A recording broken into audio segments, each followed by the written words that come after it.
Former President Trump is criticizing former President George W. Bush for backing Representative Liz Cheney's effort to keep her seat in what will likely be a hotly contested Republican primary.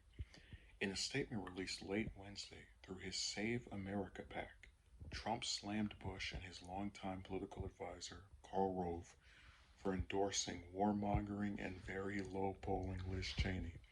Bush is the one who got us into the quicksand of the Middle East, and after spending trillions of dollars and killing nearly a million people, the Middle East was left in worse shape after 21 years than it was when he started his stupidity, Trump said. He added that the conflict ended with Biden's most embarrassing in history withdrawal from Afghanistan. Bush and Rove are scheduled to hold a fundraiser for Cheney in Dallas on October 18th. Cheney's father, Dick Cheney, served as vice president during both of Bush's terms in the White House. The event, which will be Bush's first campaign event of the 2022 midterm elections, pits two former presidents against each other in an already contentious election. Trump is targeting the Wyoming Republican after she voted to impeach him for inciting the January 6th attack on the U.S. Capitol. Earlier this month, Trump endorsed attorney Harriet Hageman to replace her. Hagman. So this actually may be one of the few times, possibly the first time, that Trump had a statement that, and definitely of the time since he's been out of office, kind of correct in every way. I have defended Cheney, referring to Liz, not her father, on the grounds that most of the opposition to her is really superficial. Oh, you voted to impeach the president. Oh, you voted with him 90+% of the time. It doesn't matter.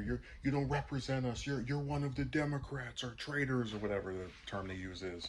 So I've said before, she is a warmonger. She's someone who supported staying in Afghanistan, all these different conflicts.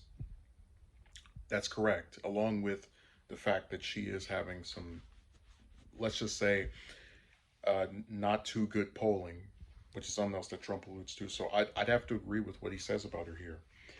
Now, when you get to the quicksand of the Middle East and spending trillions of dollars, killing nearly a million people, that's also correct. And that's one of the reasons why I've always been so disgusted with Democrats, including people I know in real life who try to, they have so much Trump derangement syndrome that they try to paint Bush as, somehow having been good.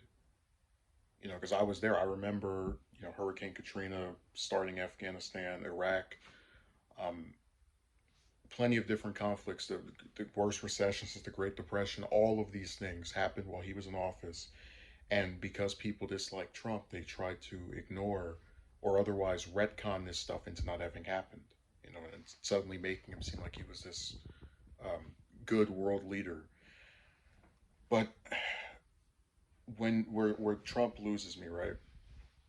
And the reason that he still, even after saying all this stuff I agree with, all this stuff that's correct, ends up looking like an opportunist, um, two-faced buffoon, is the fact that we can reasonably infer that if Bush didn't defend Cheney or didn't want to hold a rally with her or do things to support her getting another term, Trump likely would not be saying anything about him.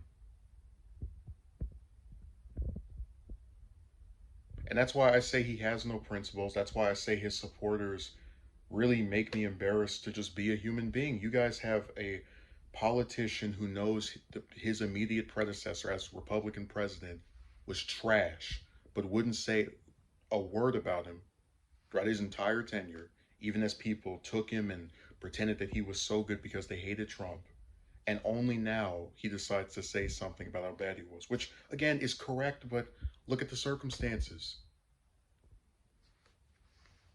Because I guarantee you, if Bush endorsed Trump for his second term, for his reelection campaign that didn't work out, or if he endorses him for what he possibly would do in 2024, which is run for a non-consecutive second term, guess what Trump's going to say? Bush was such an amazing leader, because that's what they do. They just pat each other on the back. Unless you go directly against someone over something else, because this whole issue with Liz is not about Afghanistan. It's not about any specific political position. It's about him and his followers being butthurt that a high-ranking member of his party, decided to not go along with a diet coup to change the results from an election that they lost, and even after almost a year, still haven't presented any proof of their supposed being rigged or cheated out of winning.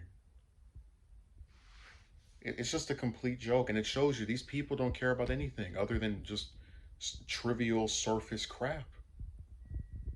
So his statement, I would say, is probably the best one he's put out since leaving office, which there's not really that high of a bar. The only part that's dumb is when he says Biden's most embarrassing in history. With like there's nothing that doesn't even make any sense because it was only Republicans that were upset over that, and the fact that it's coming and only being said because he's angry at two other politicians that if they did what he wanted them to, which is support him and his people, wouldn't be criticizing their positions, the stuff that actually matters at all.